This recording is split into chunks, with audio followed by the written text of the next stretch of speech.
Welcome to the Small Business Made Simple podcast, brought to you by socialmediaandmarketing.com.au. Being in business is never easy, but it can be simple, or at least simpler.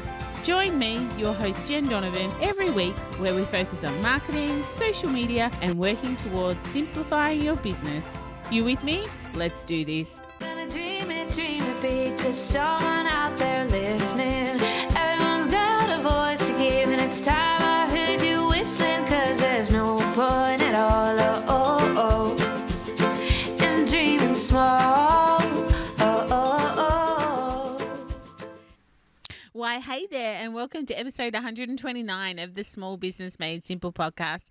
Thank you, as always, for lending me your ears today. I know you have lots of choices out there, and I really do appreciate you making me one of them.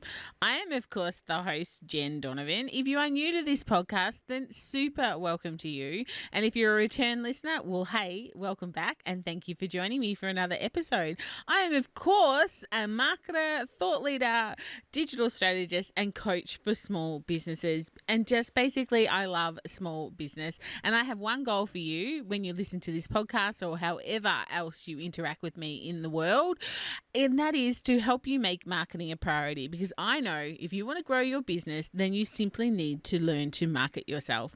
It's that simple. It's not easy, but it's definitely that simple. Today's podcast is actually sponsored by Airtree Resort. For those of you following along at home, Airtree Resort was the destination of my Women in Business retreat a few months back. So I'm a little bit excited to be now highlighting them as a sponsor for this podcast. Because seriously, who doesn't want a holiday? We all need a break away, and Airtree Resort has all you need from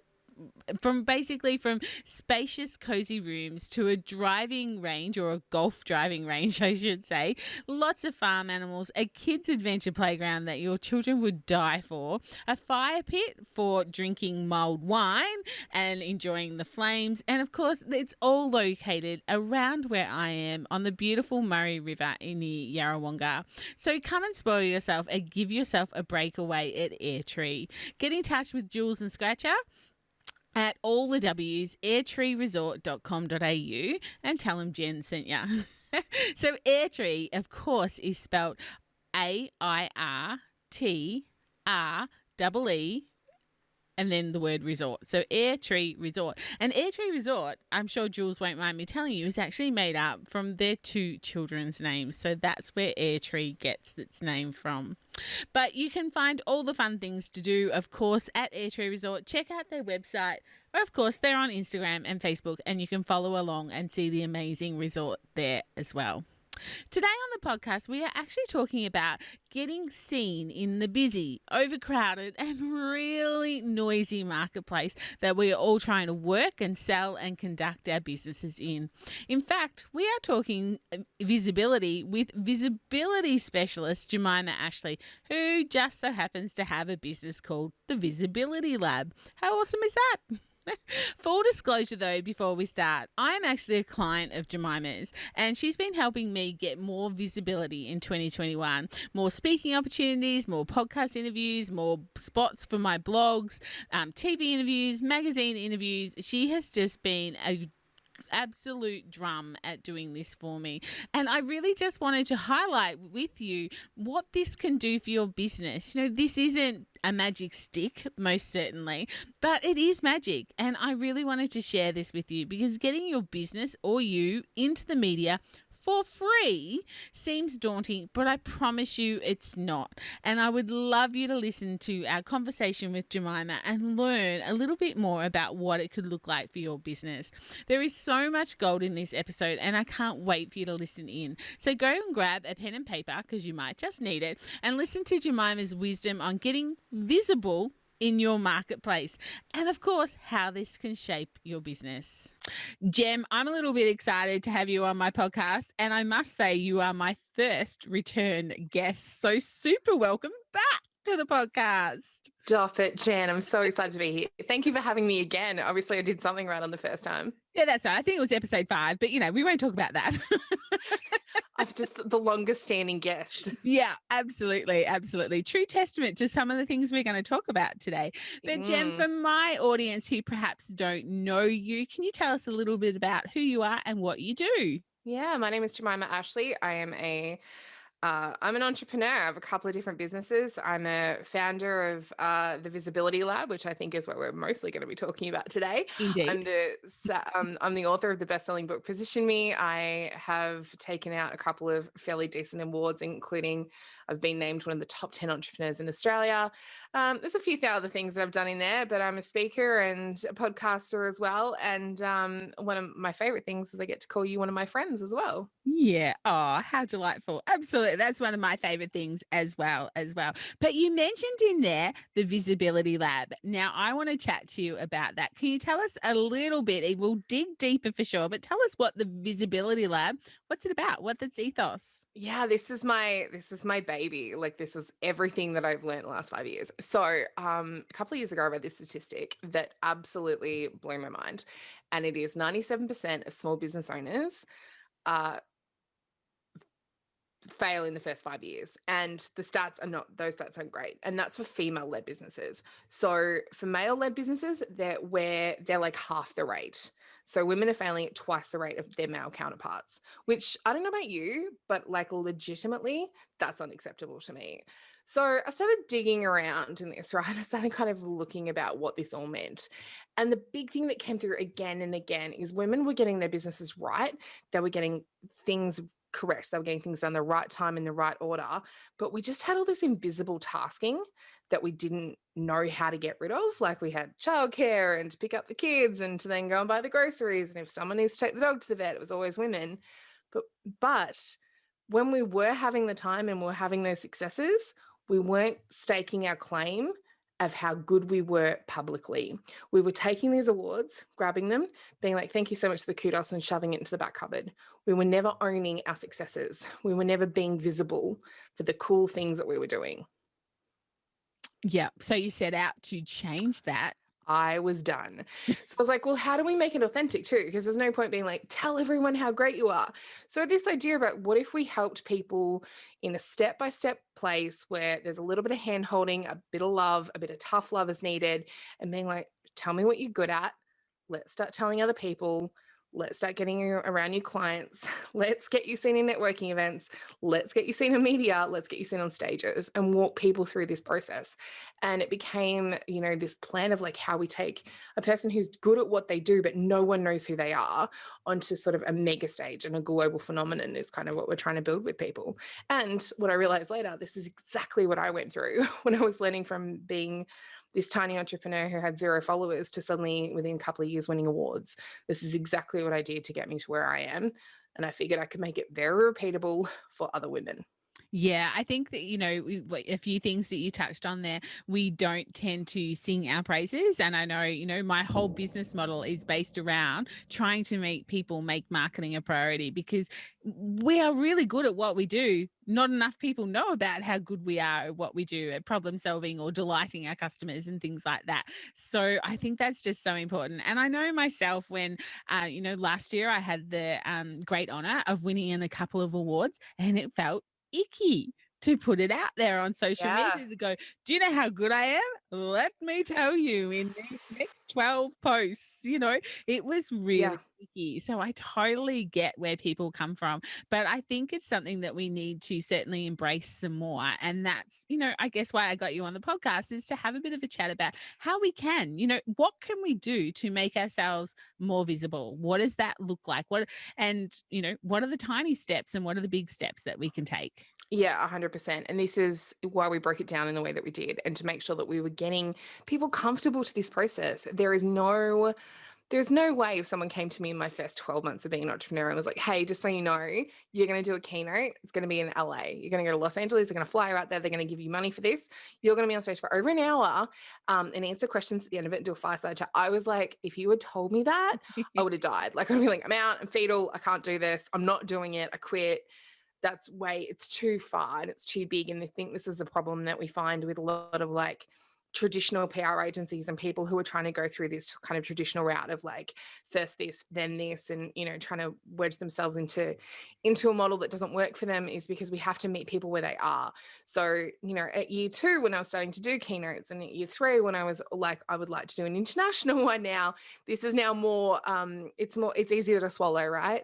Yep. It's a little bit easier and just a little bit more of a stretch. So that's why we designed the Visibility Lab. We were like, let's make sure people can go where they want to be and where they are, so they are comfortable. Yes, it's going to feel like a stretch to post how great you are when you win an award, but how do we do it in a way that feels authentic to you and that doesn't make you feel icky? Yeah. Beautiful. Okay. So how do we do it? What are some steps that you can share with us around how we can start telling people, what we do and how good we are at solving people's problems? Great. Well, you've nailed it. Number 1 is build a really clear personal brand and get very, very clear on what problem that you solve. This is the number 1 thing, and I liken it to building a house, right? Is so many business owners, and particularly women, because we're trying to expedite this process. We have other priorities. We have kids, and we have the husband, and we have the laundry that needs to be done, and we're doing all this other stuff. So we often skip the foundation, right? And if you can get this bit right, you change your business. We need you to lay the concrete before you try to put the wall up. So the question is, what problem do you solve, and who do you solve that problem for? That takes into what you do, why you're great at doing it, and who your ideal client is. And if you can get those correct and start to are you talking to women? Are you talking to men? That then tells us where we need to make you visible. Yeah. And I think for any of the listeners, they'll be kind of rolling their eyes and go, oh, I've heard Jen say this so many times. Who is your who and what do you want to be famous for? These are the foundations of marketing. So clearly they are the foundations of getting visible as well, which is... they're the foundations of business. If you want to earn money, there's no point you saying like, you've got this, you could have the world's greatest product, but if no one knows about it, it's game over. Yeah. Yeah, absolutely. Absolutely. Couldn't agree more. All right. So we know who our who is. We know what we want to be famous for. What do we do now? So the next really important step, and this one, again, just foundational, you have to be around good people. And you have to build a very high level network around you. Do not underestimate the power of the rooms that you were in and the people that you were meeting. So I'm going to throw back to Jim Rohn, who is like famously known as the father of personal development. He's like the guy that coached Tony Robbins, for those who haven't heard of him. Jim Rohn famously said, you are the sum of the 5 people that you spend the most time with. And it is impactually, like, life-alteringly true. There was a study done at Stanford University where they took 5 people who were very wealthy, very, very intelligent, really, really good at their jobs and were thriving in their life. And they took 5 people who were earning less than minimum wage, and they sort of took these 2 kind of average Joe people, right? This is where this amazing kind of research comes from. They took this kind of average Joe. So Jen and I I go over to hang out with these 5 people who are earning less than minimum wage, and Jen goes over to the 5 people who are earning a lot of money. And they monitored us for a year. So this is a blind study. So Jen and I had no idea what we were researching. Did I lose you, Jen? No, you're still there. Yeah. Oh, good. Okay, cool. Sorry, my computer just glitched for a second. I'm not sure what happened. Sorry. Okay. So it's a blind study. So Jen and I have no idea what they're looking at. And for 12 months, we are watched. And at the end of the 12 months, what was so interesting is they found that Jen, who's spending time with people in, higher socioeconomic brackets, who are more connected, who are earning more money, who are more educated, and Jen's thriving. Like, she's now earning like 17% more. She has stocks, she has investment, she's lost weight, she's eating healthier food. Me, in contrast to that, unfortunately, is now put on kilos. My relationship is in a worse way. I have lost money in my bank account. I am earning the same wage that I was 12 months ago. So there is this huge study, behavior backed, about you have to be in the right rooms and be around good people. And I know that that's really easy to say, in the COVID world that we're all in now, and that we're constantly like jumping online and jumping into meetings. But there are so many ways to have good influences around you without you realizing. The biggest trick that I can give you for this is pull out your mobile phone, whatever device you're looking at, listening to this on, and have a look at the people, the last 10 people that you have been engaging with. Check your messages, check Messenger, check WhatsApp. Are these people helping you get to where you want to be, or are they a distraction? Is the first question you need to be answering. And the second one is, how can you, if they aren't kind of fanning your flames and making you a better person and who you want to be and who that person is, and very important here around knowing what problem you solve and having that really clear personal brand, you have to start reviewing that and start changing that if you can. Yeah, absolutely. I couldn't like agree more. You are the product of the 5 people you hang around the most. You Yeah. just need to watch the TV to see that. You can Yeah. see it all the time. Good, the bad, the ugly, the wonderful, the amazing. People, tend to emulate people. I've got a friend of mine, not a close friend, but a good friend that I hang out with, and she has a very unique voice. And I know that if I go and spend a day with her, I'll come home and my husband's like, "You're talking like her." I don't mean to, but I've hung around her and I'm emulating the way she speaks. It's something inside my brain. It's like when we went to America, I started with an American accent. I don't know why I did it, but I was hanging around those people and that's why I did it. So, it is very subconscious. And so, we're not talking friends and family, we're talking influential people in your business. And this is, that can help you get to where you want to go to. Certainly, what do they say? Don't have entrepreneurial discussions with non-entrepreneurs. That's never going to help your business. Not at all. Not at all. And it's really, really important when we're talking about this stuff to recognize that, you do need to have friends who don't talk about business. Like, I'm not saying cast all of your friends away, but if they're having negative conversations with you about like, maybe business isn't a good idea, I mean, listen to it, but never ever take advice from someone, or like free commentary from someone that you wouldn't go to advice from. Yeah. So I think it's really important to understand that. Also recognize if you aren't around those people at the moment, like if you are listening to this and this is maybe the most positive thing that you're going to hear today, is that they don't have to be in-person influencers.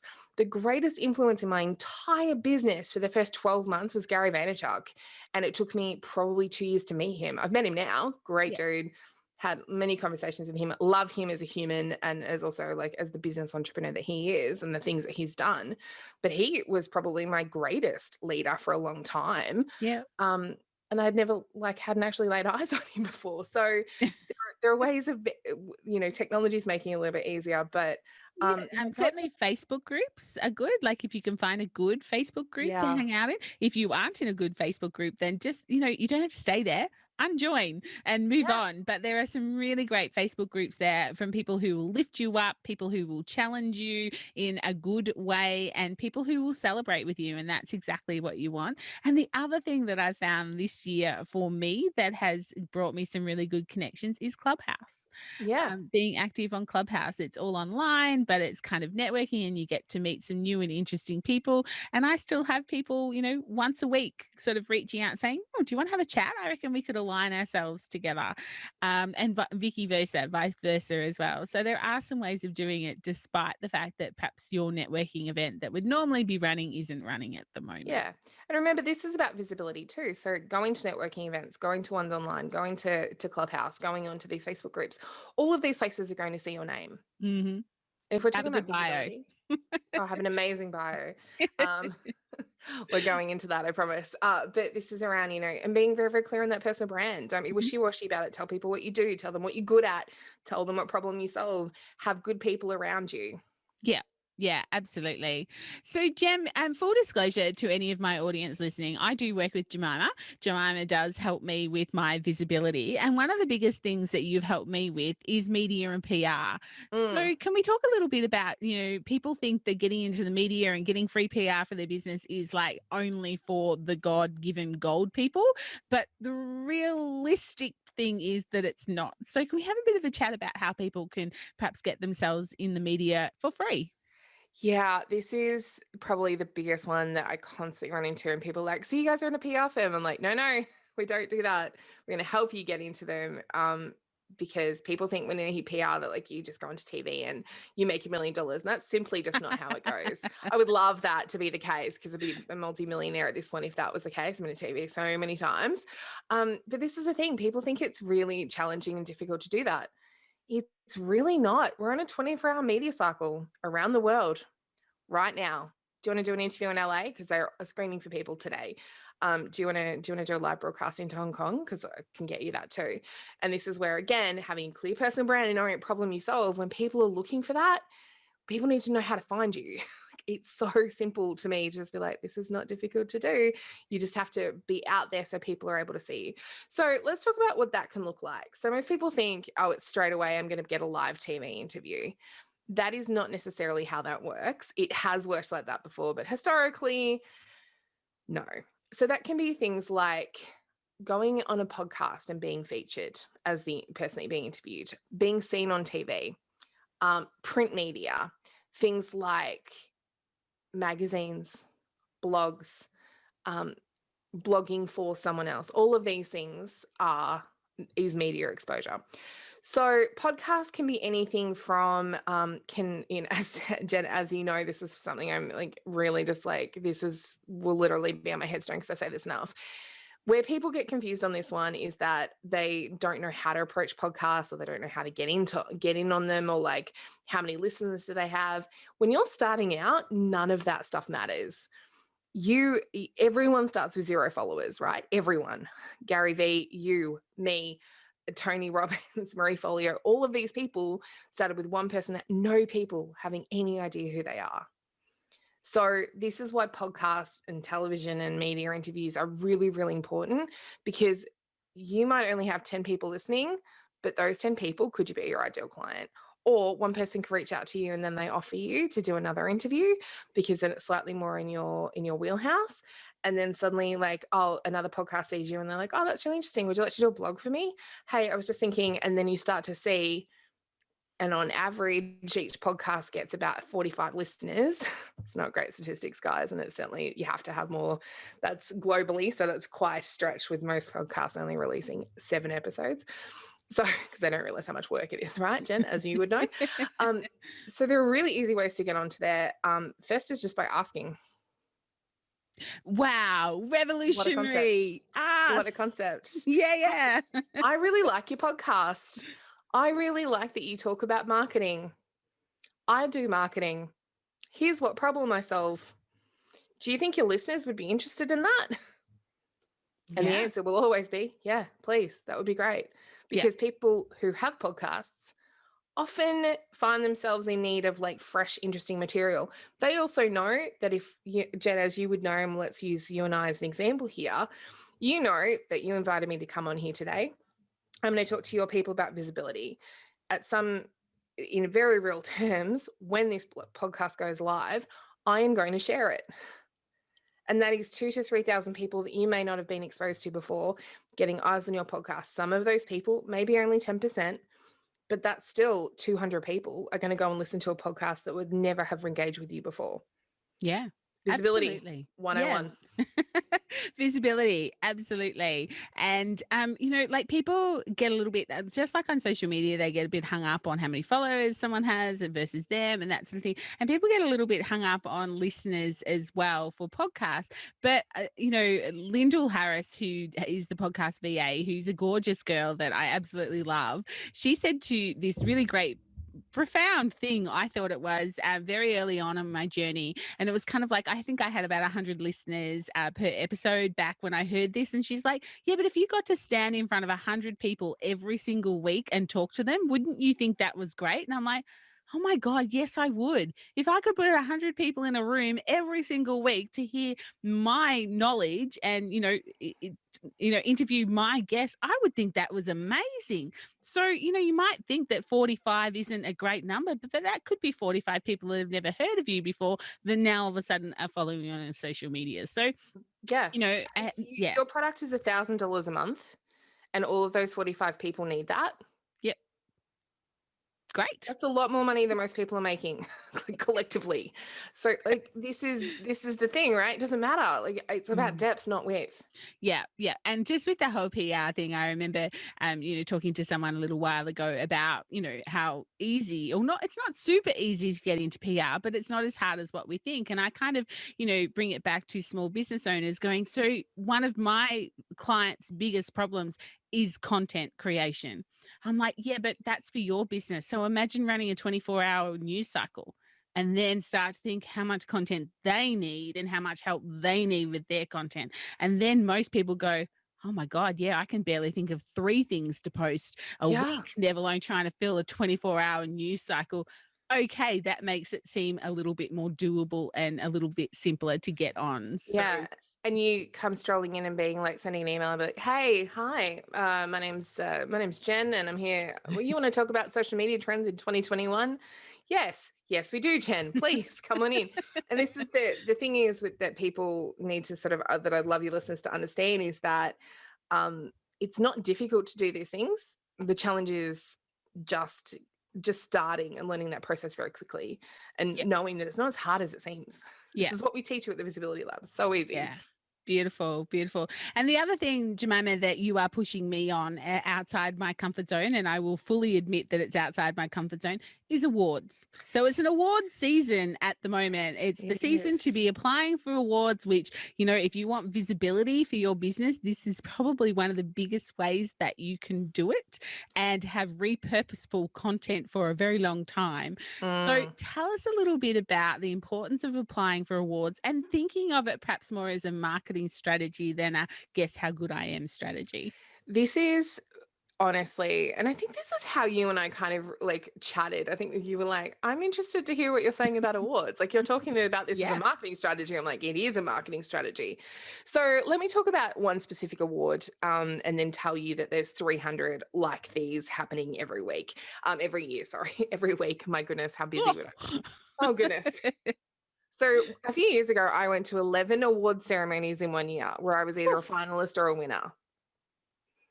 Oh my goodness. Yeah. Do you know how many people I got to talk to? How many times I got to take the stage and grab a microphone and be like, thank you so much.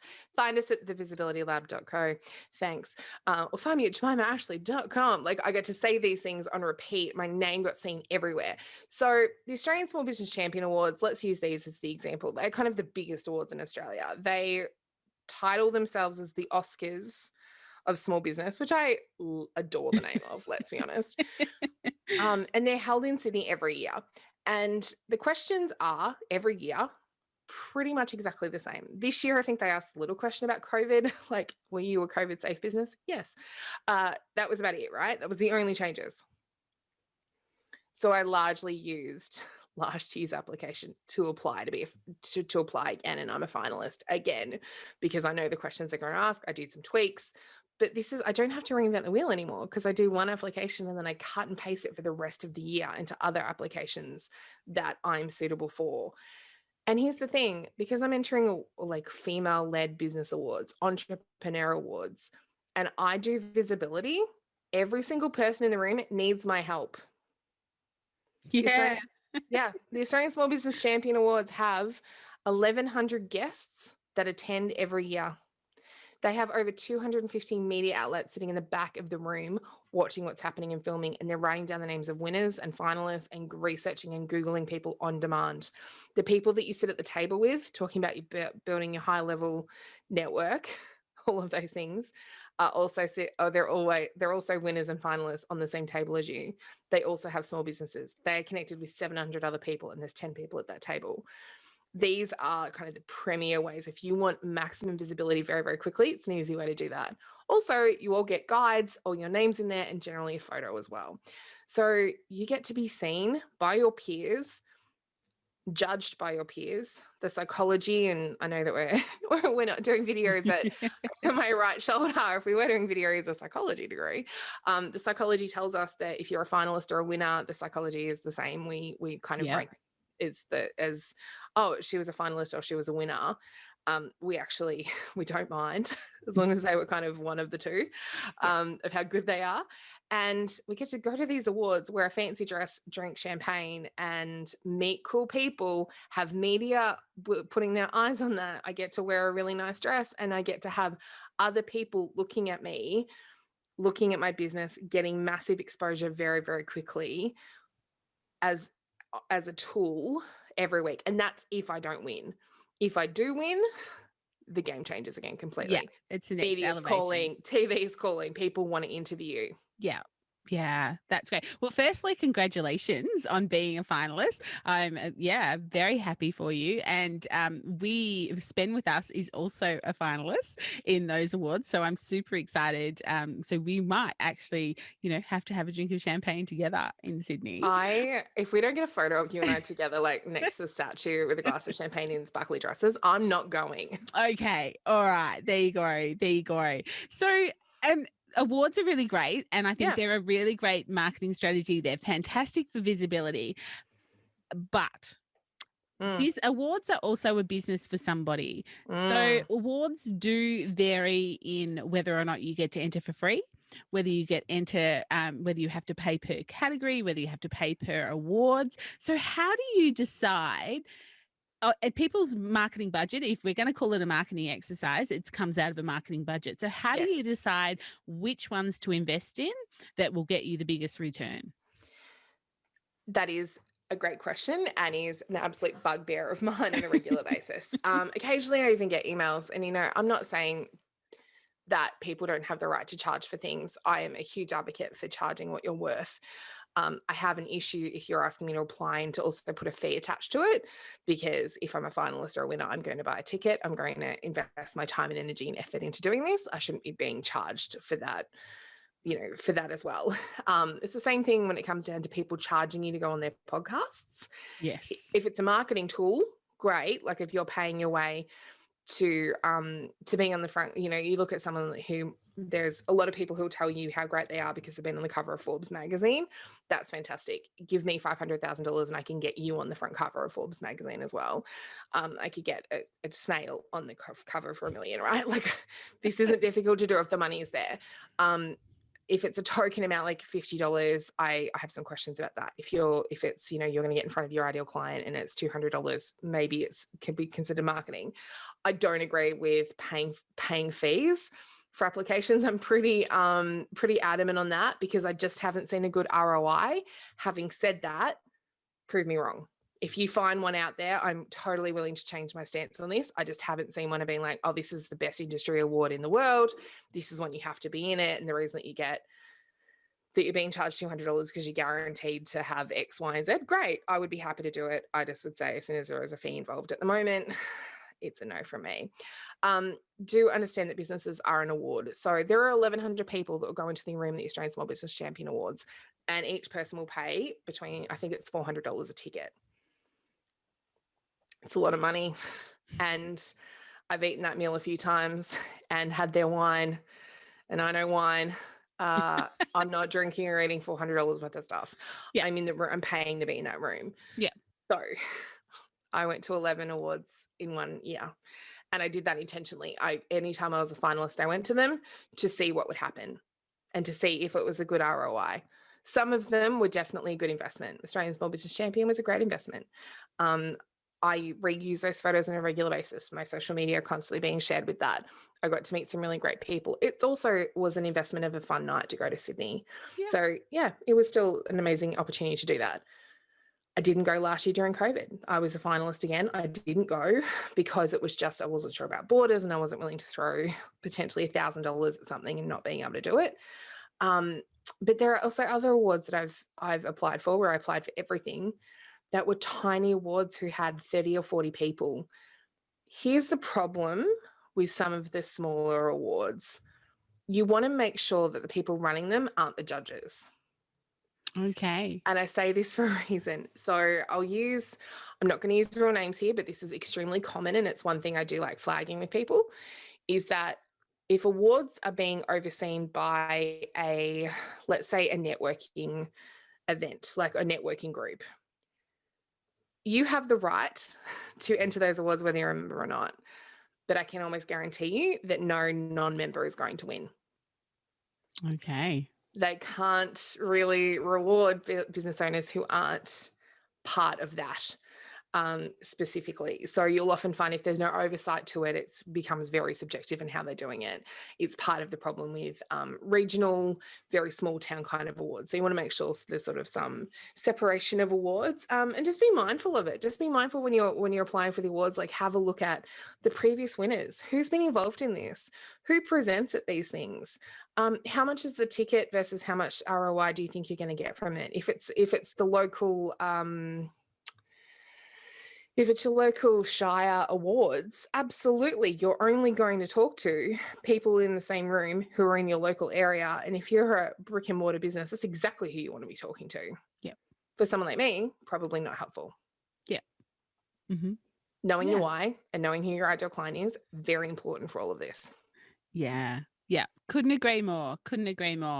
But love supporting your own awards, because if people don't go into them, then they will phase out, which means that no one will get the opportunity to have that visibility. So where you can support your own local awards, I would highly, highly encourage that. So Jen, we've talked about a lot and you've given lots of amazing tips around visibility. Anything we've missed? The only other thing that I would touch on is that you really have to be very, very clear about all of this stuff, and be willing to share it on social media. This is the paramount part, that you have to make sure that when you are doing this stuff, when you know what problem you solve, when you are being seen in media and going on podcasts and stuff, you have to then share that.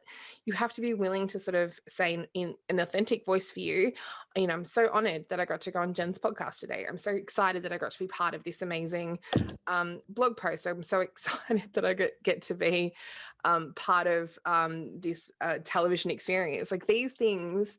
And then telling other people, you have to just you're never going to feel ready. Firstly, you're never going to be like, yeah, I'm so ready to do it today. You're never going to feel like that ever.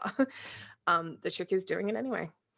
Yeah. The trick is doing it anyway. And realizing the sky didn't fall, world didn't end. And, a few people have got your back now, cheering you on, which perhaps you didn't know they were there cheering you on in the first place. So, absolutely. Yeah. And you may not just be mindful. Like there are things that you'll post that you don't get any likes, and more to life than likes, don't get me wrong. But, every time that you're posting something, you're like, no one engaged with it. It doesn't matter. You're educating your audience.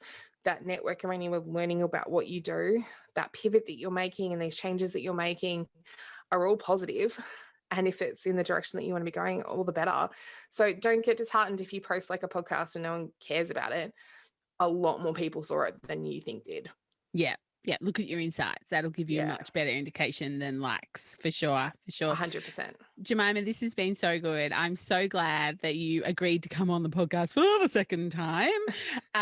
Anyone who's interested can go all the way back to episode 5 and listen to our very first chat, which I believe was done in about 43-degree heat. I remember this now. It was horrendous heat. It was. Like, you were just dying. I remember because I was living in a double-story house at that point. Yeah. I was like, is it? So I died. I'm going to die talking to Jen, and I had to turn the aircon off because it was too noisy. Yeah. So if you would like to follow up that, whereas we're doing a winter one now, we learned our lesson. So all very good. Jemima, how can people get in contact with you if they're interested in learning a little bit more about what you do, what you offer, and of course the Visibility Lab? Well, I think they can go and harass you firstly, because you can just direct them to me. But you can find me over at thevisibilitylab.co or jemimaashley.com, and all of the normal social media stuff. I'm around. I'm very around. I'm very visible. Which is just as well having the name of the business that you have. Thank goodness, right? Yeah. It's like a marketer who doesn't market, but that's a discussion for another day. All right. Thank you so much for coming on and for sharing all that wisdom with my audience. Thanks, Jen. I really appreciate it. Thanks, guys. Hopefully see you all soon. I really hope you enjoyed that episode and my chat with Jemima. She's amazing at what she does, and I would highly recommend that you put getting seen in the media into your marketing strategy for the back end of 2021. It really should become part of your goal. Even if you just got onto one podcast or one extra podcast or got one radio interview or something like that. Like, it just helps with your branding, your expertise, and of course, your visibility.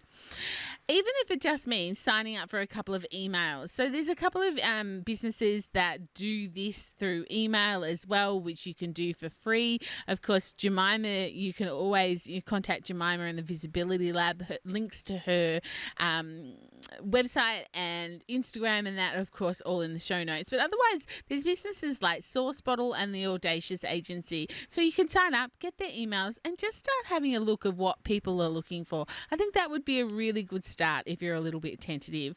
The links to Source Bottle and the Audacious Agency and, of course, Jemima are all in the show notes. And the show notes are at socialmediaandmarketing.com.au/129.